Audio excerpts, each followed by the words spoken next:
Hello everyone, I am your physics teacher, Ms. Amrita Raghavan ma'am, and welcome you to the part second of the same chapter, which is chapter 1, units and measurement. Alright, so as you all seen first part of this chapter, in that we have seen about units and measurements, right? What was we have seen in the first chapter or in first part of this chapter? So we have seen different types of units, right? And then we have seen why we measure things. We have seen the importance of measurement in physics.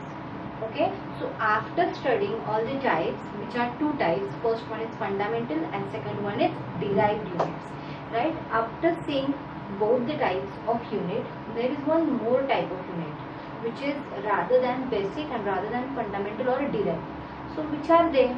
So that are known as supplementary units. Okay, so you can see on the board,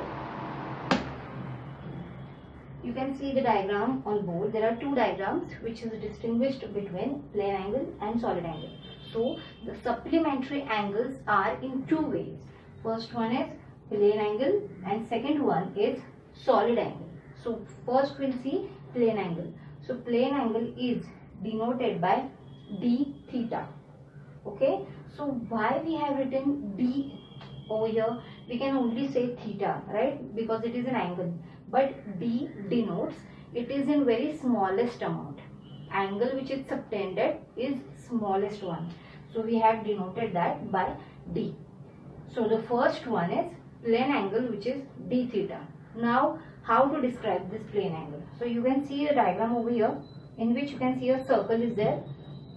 Okay, suppose I am considering any particle which is moving along the circumference of a circle continuously. If it is moving along it, suppose initial position of that object is A and final position is B. So that particle is moving from A to B and it covers some distance. That distance is nothing but the arc length, right? So it is nothing but arc length, which is denoted by ds. Again, it is smallest amount, so we have written d over here. And radius of this circle is r. So the angle which is made over here is nothing but d theta. So it is defined by ratio of arc length to the radius of the circle. It is in only one dimension. Okay, we are going to consider this in terms of a circular motion. So this is nothing but plane angle, which is denoted by d theta, which has formula d theta is equal to ds divided by r, where ds is arc length and r is radius of the circle or radius of the sphere. Alright, so this is all about plane angle. Now what is then solid angle? Solid angle is denoted by d omega. This sign is nothing but omega. This is not ohm over here. We are going to consider this as omega. Again, why d is there? Because it is in very smallest amount. So solid angle d omega. Now we are going to study about this. So here you can see the diagram. Suppose any object is at the point O and angle which is subtended in this way. Angle which is subtended at the surface of the sphere is nothing but d omega. So here you can see O is the point from where we are going to consider that angle. R is the radius of the sphere. Now as we have seen, this is in one dimension. Now here we have to consider it is in three dimension. Okay, so this part is here, this part ds. In one dimension you can see like this, and in three dimension you can see like this. So this is ds. So we are not going to consider that as ds. In this we are going to consider that as dA. So the area which is subtended over here, alright, divided by radius square, so r square. So solid angle is in three dimensions, and formula for this is ratio of angle subtended at this divided by square of the radius of the sphere. So this is d omega is equal to dA divided by r square. Okay, after doing this, if we consider this is in terms of sphere, So what is the area of circle? It is nothing but 4 pi r square. So I am substituting value of circumference or area of circle in this equation, and I am getting, instead of dA, I am putting 4 pi r square divided by r square. So this r square and r square will get cancelled, and we are getting only 4 pi. This is in terms of radians. Okay, so as you can see over here, d theta, as I have said you, that it is a plane angle. It measures in radian. Okay, so this in terms of radians. So I hope you all know the relation between degree and radian. Fine. If you don't know, we are going to revise the things which are the relation between radian and angle. We'll revise that.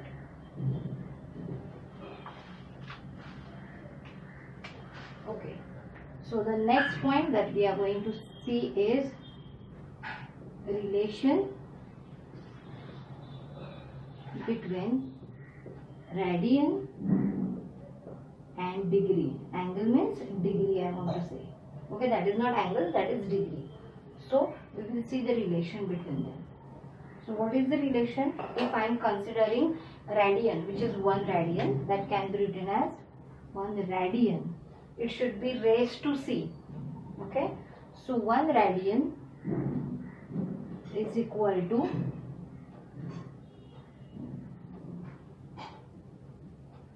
180 divided by pi.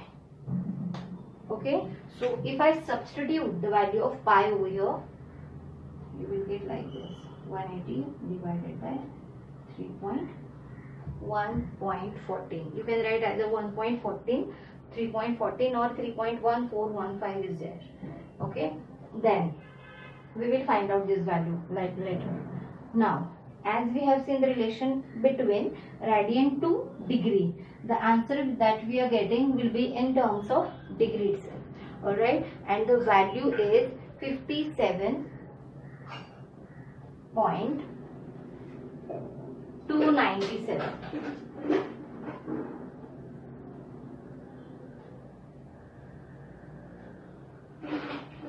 If I calculate this ratio, which is 180 by 3.14, we'll get the value as 57.297 degree. Okay, so this is the relation between radian to degree. You can use this formula only, which is 180 by pi. Okay, now we'll see the relation from degree to radian. So let's see what is that. So to see that, we'll see degree. 1 degree is equal to, it is reverse of that. In radian I have written 180 by pi, right? Now we are going to see degree to radian, right? So it should be pi divided by 180. So I have to put the value of pi in numerator itself. So that will be 1.14 divided by 180. So right now we are going to calculate the value for the same. As we have seen, like 57.297 degree. Now we are going to calculate the value for 1 degree, which is pi divided by 180. By substituting the value of pi, which is 1.14 and 180 as it is, so you are getting the value as 1.745 into 10 to the minus 2, power 10 to the minus 2. Okay, what is that? 1 radian is equal to 57.297 degree, or 1 degree is equal to 1.745 into 10 to the power minus 2 radian. So this is the basic relation between radian and degree. Okay, so you just have a look once at the board, then I will drop the board. Have a look once. What we have studied: supplementary units. 2. First one is plane, second one is solid angle. Plane angle is denoted by d theta, solid angle is denoted by d omega. Plane angle is in 1 dimension, solid angle is in 3 dimension. Formula for both of them is 0. D theta is ds divided by r, and d omega is dA divided by r square. After substituting the value, you are getting d omega as 4 pi. After doing all of this, we have seen the relation between radian and degree. So this is the relation between radian and degree. Have a look once and then I will rub the board.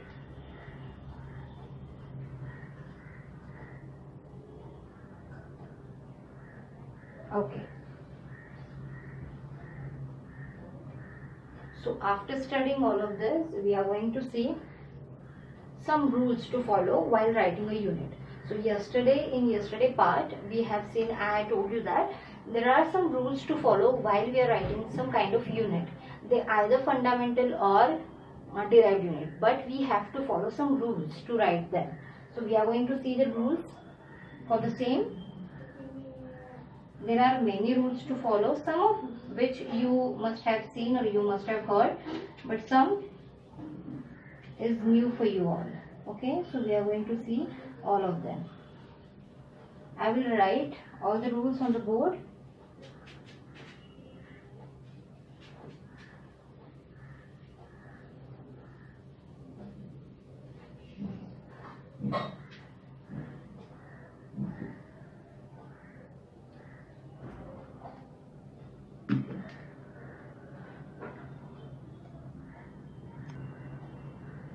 Okay, so on board you can see there are many conventions for the use of SI units.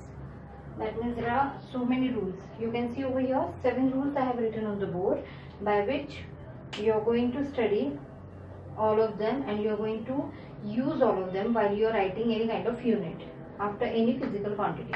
Okay, so let's see one by one. First one is unit of every physical quantity should be represented by its symbol. So as you have seen over here, suppose Newton is the unit, we are going to consider a unit for force. You can write either Newton as whole or you may use symbol for it, which is N. N is the symbol for the unit. And also Ohm. Ohm is the symbol for the unit of resistance, which is Ohm. Alright, so first rule or first convention is unit of every physical quantity should be represented by its symbol. Okay, that is the first one. Now we'll move towards the second one. Second one is full name of unit should be start with small letter or smaller letter, even if it is named after a scientist. Now what is the meaning of that? There are many such units which are named after a scientist. For example, Newton. Newton is the name of scientist and it is the unit which is given to force. Alright. After that, Ohm also. Ohm is the name of the scientist and it is the unit of resistance as he discovered that. Okay. Then Joule, Erg. So these are number of units which is named after a scientist because they have given invention of it. They have given so much work towards that, so the unit of that is being given by their names. Okay, so if you are going to write down the full form of any kind of unit, then you have to start that with smaller letter. For example, Newton, if I want to write full as Newton, so I have to write it as in small letters.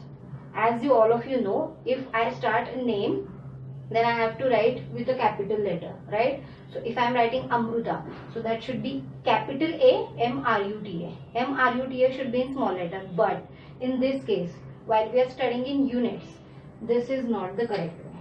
So this is not correct. So what is the correct method? You have to write down in smaller letter only. You are not going to apply any kind of big letter, any kind of capital letter for the name. Okay, so this is the wrong one. What is the correct one? This is smaller letter. Okay, then third one, third rule is symbols of units don't have plural forms.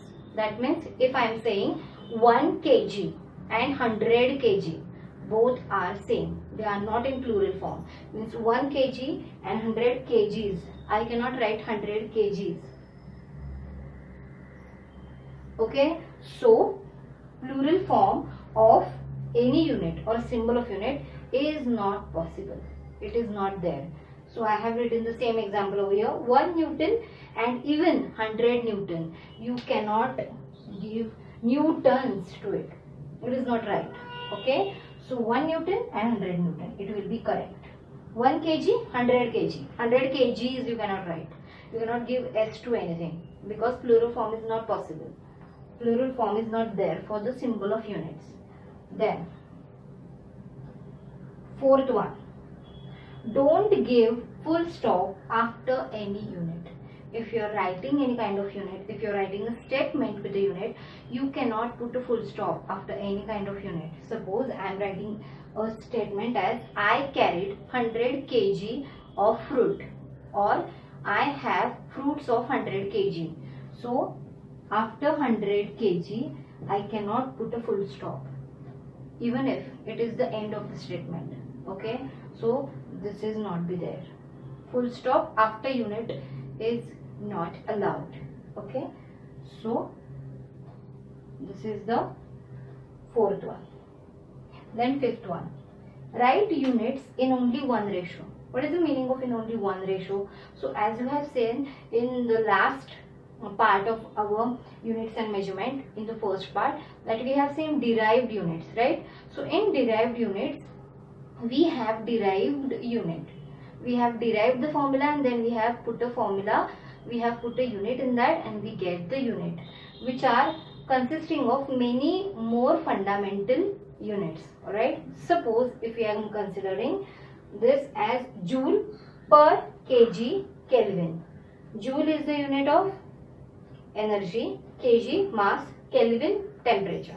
Okay, so this is obviously a derived unit which is depending on three fundamental units, which are joule, kg and Kelvin. Okay, even joule is also a derived unit. Alright, so we cannot use the combination of unit. What is the meaning of that? Or we cannot use only, we use only one ratio. That means if this is it, so only one ratio you can put. You cannot write like this. Okay, so we will not consider this example. We will consider the example which is there along with the rule, which is this. Suppose we are considering the unit of acceleration, which is meter per second square. Okay, we will not see this, we will see this example. Meter per second square. I can write this as meter per second, right? It is actually right, but you cannot write like this. This is the wrong way. Why? Because only one ratio is allowed in the unit. Okay, so instead of meter per second square, you can write in this way, meter per s raised to minus 2. Okay, so only one ratio is possible. So even here you can see we have write joule per kg Kelvin. Alright, so only one ratio is there, not two ratio. Actually there are two ratio, but we cannot write like that. That is the rule. That's why we are studying this. Okay, so that is the fifth one. Then sixth one, use of combination of units is avoided. Use of combination of units means what? There are many units which have more than 3 or 4 fundamental units like this.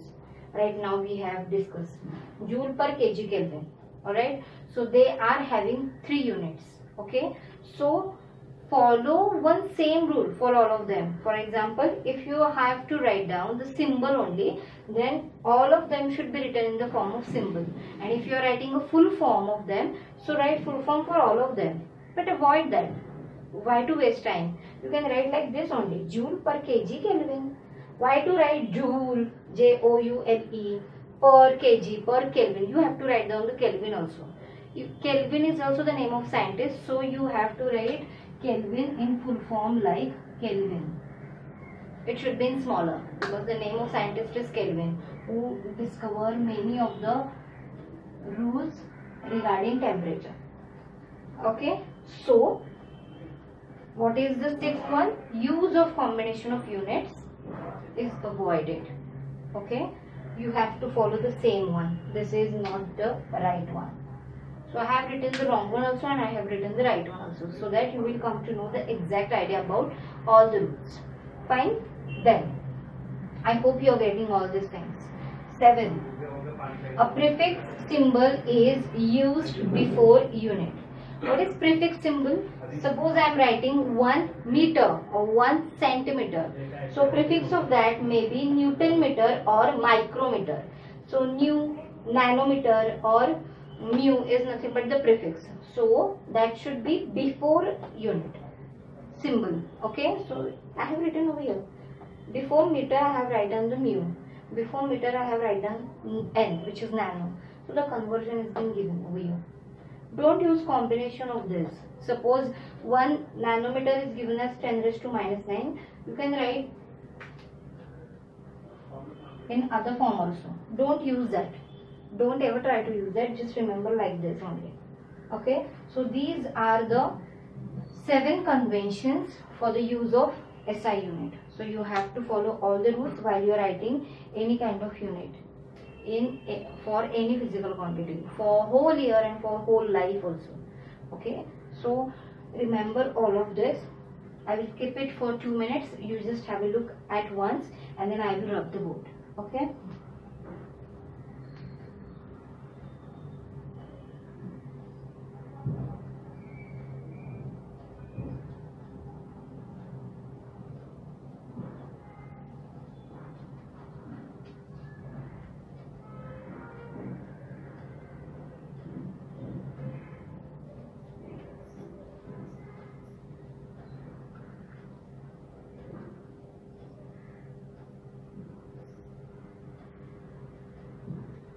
So I am just rubbing the board right now. So what we have studied in the second part of our series of units and measurements.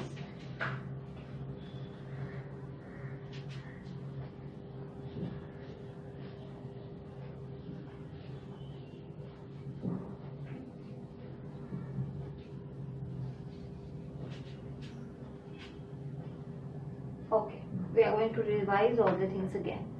So, quick revision.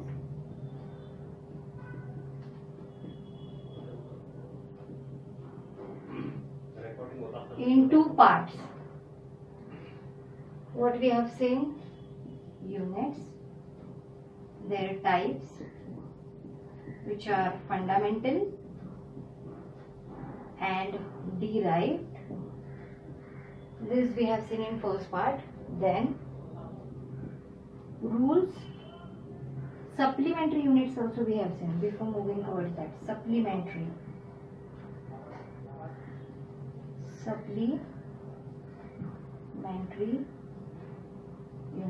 Which are them? As we have seen, plane angle and solid angle.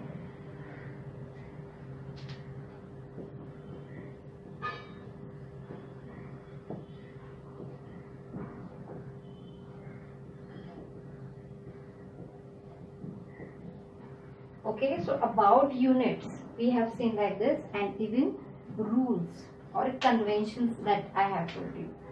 Conventions to use SI units. Okay, so this is all we have seen in 2 parts, in which we have covered most of this, which is related to unit. Okay, so units, what is the exact meaning of unit? What is the reference standard given to any number is nothing but unit. There are number of systems for the unit: MKS, FPS, CGS, then SI. Okay, MKS and SI is one and the same that we have discussed in the first part. So that are the systems of unit. Then we have seen there are 2 kinds of unit. One is fundamental, second one is derived. What is fundamental? Fundamental units are the units which do not depend on any other unit. Okay, so before moving towards this type of units, we have seen 2 physical quantities. First one of it is fundamental quantity and second one of it is derived quantities. Right, there are 7 fundamental quantities: length, mass, time, temperature, current, luminous intensity and mass of the substance. So these are the 7 fundamental quantity on which we give the idea about fundamental units, and derived quantities are the quantities which depend on two or more fundamental quantities. So when we derive any kind of formula for any physical quantity, it comes under derived quantities, and the unit which is used to define that is nothing but derived unit. Okay, after studying this, in today's lecture we have seen, besides this basic unit or besides that fundamental and derived unit, there are some more units which are supplementary units. What are the supplementary units? Supplementary units are of two, which is plane angle, which considered in one dimension. It is given by d theta. Okay, and the formula for it is ds divided by r. We have seen that. Then solid angle, which is given by the symbol d omega, and the formula for it is dA divided by r square.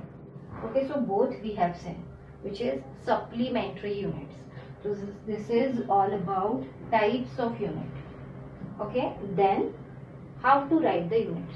So we have seen the conventions to use SI units. There are 7 conventions that you have to follow while writing any kind of unit. Okay, 7 of all of 7 you have to follow. So this is all about units. Okay, I hope you all got the concept of unit, and I hope you got all of this. After doing all of this, we are going to study in next part, which is dimensional analysis. Okay, so for the next lecture we are going to study dimensional analysis, and this is it for today's lecture. Thank you so much. If you have any kind of query, if you have any kind of problem regarding this, please do comment. I will solve your query. Thank you so much.